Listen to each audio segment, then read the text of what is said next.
Kashmir, bison, Pahalgam, Anant Nag உள்ளிட்ட இடங்களில் பாதுகாப்பு படையினர் போலீசாருடன் இணைந்து தீவிர தேடுதல் வேட்டையில் ஈடுபட்டுள்ளனர். மோப்ப நாய்கள், ட்ரோன்கள் மற்றும் ஹெலிகாப்டர்கள் மூலம் பயங்கரவாதிகளை தேடும் பணியானது தீவிரமாக நடந்து வருகிறது. பயங்கரவாதிகளை சட்டத்தின் முன் நிறுத்தி தண்டிக்க நடவடிக்கைகளும் தீவிரப்படுத்தப்பட்டுள்ளன.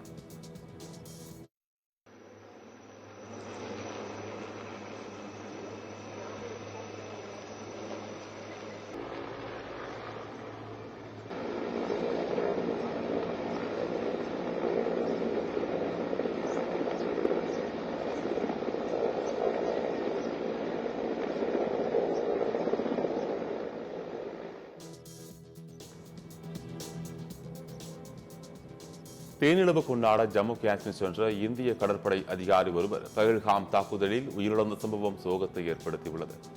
காஷ்மீரின் பகல்காம் பகுதியில் சுற்றுலா பயணிகள் மீது பயங்கரவாதிகள் துப்பாக்கிச்சூடு நடத்தியதில் 26 பேர் உயிரிழந்தனர்.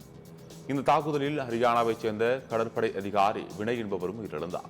கடந்த வாரம் இவருக்கு திருமணமான நிலையில் தேனிலவு கொண்டாட ஜம்மு காஷ்மீர் சென்றபோது மனைவி கண்முன்னே பரிதாபமாக கொல்லப்பட்டார். கணவரை இழந்த மனைவி அவர் அருகே செய்வதறியாது அமர்ந்திருந்த புகைப்படம் வெளியாகி அனைவரின் மனதையும் உலுக்கியுள்ளது. ஜம்மு காஷ்மீரின் பகல்காமில் நடந்த பயங்கரவாத தாக்குதலை அடுத்து மெவராவிலிருந்து சுற்றுலா பயணிகள் ஏராளமானோர் ஸ்ரீநகர் விமான நிலையம் திரும்பியிருக்கின்றனர். இதனால் கடும் கூட்ட நெரிசல் ஏற்பட்டு ஸ்ரீநகர் விமான நிலையம் ஸ்தம்பித்துள்ளது. ஜம்மு காஷ்மீர் நிலவும் அசாதாரண சூழலை தொடர்ந்து சுற்றுலா பயணிகள் வெளியேறுவதற்கு வசதியாக கூடுதலாக 4 விமானங்கள் அறிவிக்கப்பட்டுள்ளன. கோடை விடுமுறைக்காக ஜம்மு காஷ்மீருக்கு அதிக அளவிலானோர் சுற்றுலா சென்றிருக்கும் நிலையில் அவர்கள் பதற்றமடைந்துள்ளனர். இந்நிலையில் ஜம்மு காஷ்மீரில் இருந்து சுற்றுலா பயணிகள் வெளியேறுவதற்கு வசதியாக ஸ்ரீநகரில் இருந்து மும்பை மற்றும் டெல்லிக்கு தலா 2 விமானங்கள் இயக்கப்படும் என விமான போக்குவரத்து துறை அமைச்சர் ராம்மோகன் நாயுடு தெரிவித்துள்ளார். மேலும் விமானங்களின் கட்டணம் உயர்வதை தடுக்க கண்காணிப்பு பணிகள் அதிகாரிகள் ஈடுபட்டிருப்பதாகவும் தேவைக்கேற்ப கூடுதல் விமானங்களை இயக்க விமான நிறுவனங்களுடன் தொடர்பில் இருப்பதாகவும் தெரிவித்துள்ளார்.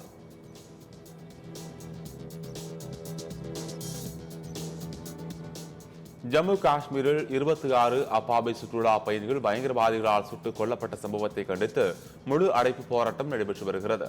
ஜம்மு காஷ்மீர் யூனியன் பிரதேசம் முழுவதும் நடைபெறும் முழு அடைப்பு போராட்டத்திற்கு ஆளும் தேசிய மாநாட்டு கட்சியும் ஆதரவு தெரிவித்துள்ளது. அத்தியாவசிய சேவைகள் தவிர அனைத்து சேவைகளும் இன்று ஒரு நாள் முழுமையாக நிறுத்தப்படும் என்றும் அறிவிக்கப்பட்டுள்ளது. ஜம்மு காஷ்மீரில் கல்வி நிலையங்களும் இன்று மூடப்பட்டன.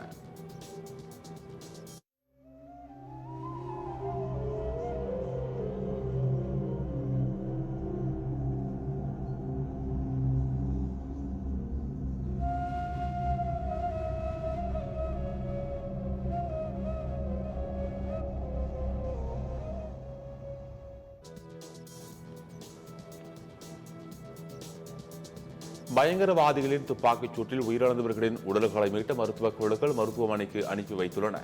இறந்தவர்களின் உடல்கள் அடையாளம் காணப்பட்டு சொந்த ஊர்களுக்கு அனுப்பி வைக்கும் பணியானது நடந்து வருகிறது.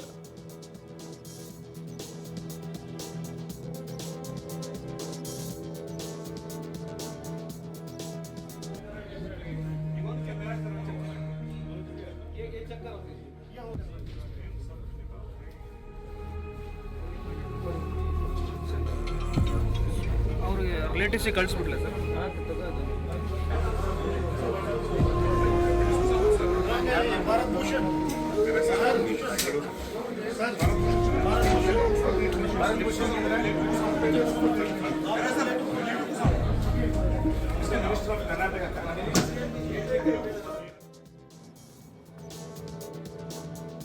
ஜம்மு காஷ்மீரின் பகல்காமில் பயங்கரவாதிகள் துப்பாக்கிச்சூடு நடத்திய இடத்தில் போலீசார் குவிக்கப்பட்டு ஆய்வு மேற்கொண்டுள்ளனர். அப்பகுதி முழுவதும் போலீசாரின் கட்டுப்பாட்டுக்குள் தற்போது கொண்டுவரப்பட்டுள்ளது.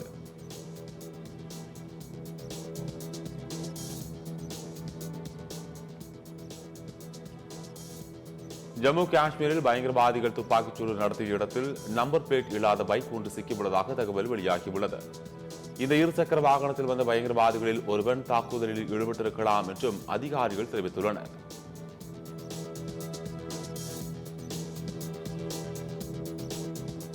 காஷ்மீரில் நடந்த தீவிரவாத தாக்குதல் தொடர்பாக உச்சநீதிமன்றத்தில் பொதுநல வழக்கு தொடரப்பட்டுள்ளது. மலைப்பகுதிக்கு செல்லும் சுற்றுலா பயணிகளுக்கு பாதுகாப்பு வழங்க மத்திய அரசு நடவடிக்கை எடுக்க வேண்டும் என்று அந்த மனுவில் கோரிக்கை விடுக்கப்பட்டுள்ளது.